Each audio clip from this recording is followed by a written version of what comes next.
Hi and a very warm welcome. My name's Ian Mack. So, Titus Andronicus by William Shakespeare. It's a play, but what's it all about? Over the next 8 minutes or so, I'm going to take you through the plot, the key characters, what happens in each of the acts, any interesting notes, and also I'll include some infographics for you to reference. So, if you're ready, let's get started. Titus Andronicus is a 5-act play by William Shakespeare written about 1591, 1592 in the reign of Elizabeth I. It's certainly written early in Shakespeare's career, and it was first performed by Pembroke's Men and published in 1594.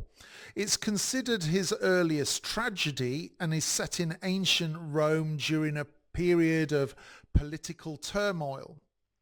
It involves the Roman imperial family, captured Goths, and the chaotic aftermath of war.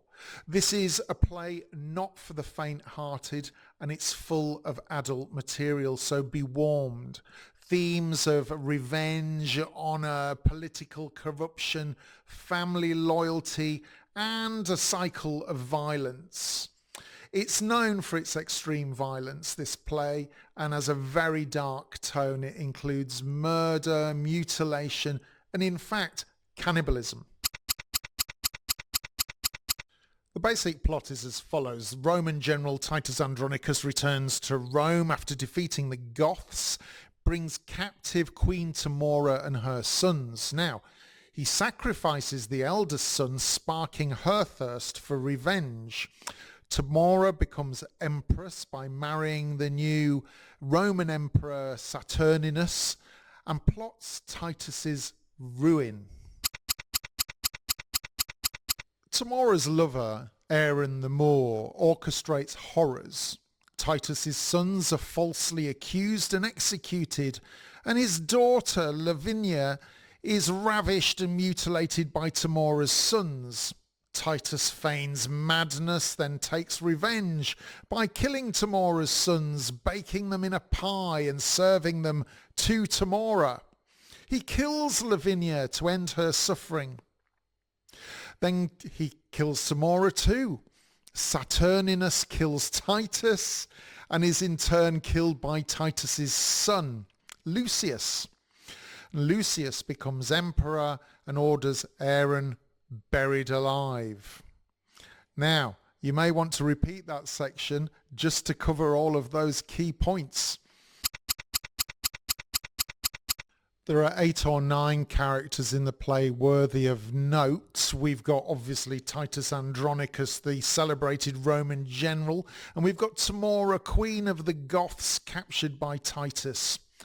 Aaron the Moor, Tamora's secret lover, and Saturninus, the new emperor of Rome.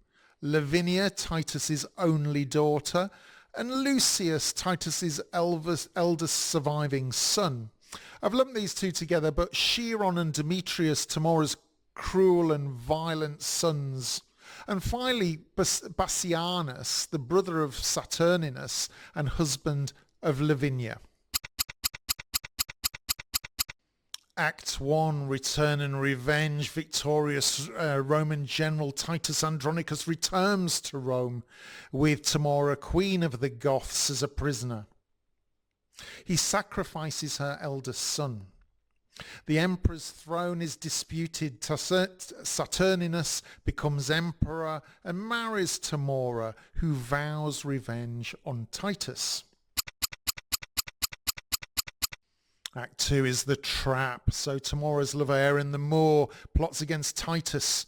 Tamora's sons Chiron and Demetrius murder Bassianus and frame 2 of Titus's sons.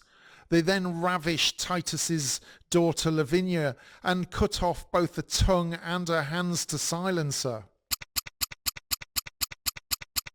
Act 3, the humiliation. Titus's 2 accused sons are executed. In desperation, Titus cuts off his own hand, hoping to save them, but is cruelly sent their heads in return.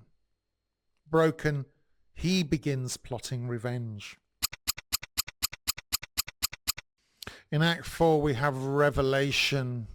The daughter Lavinia reveals her attackers by writing their names in the sand with a stick held in her mouth. Titus sends his only remaining son Lucius to raise an army amongst the Goths.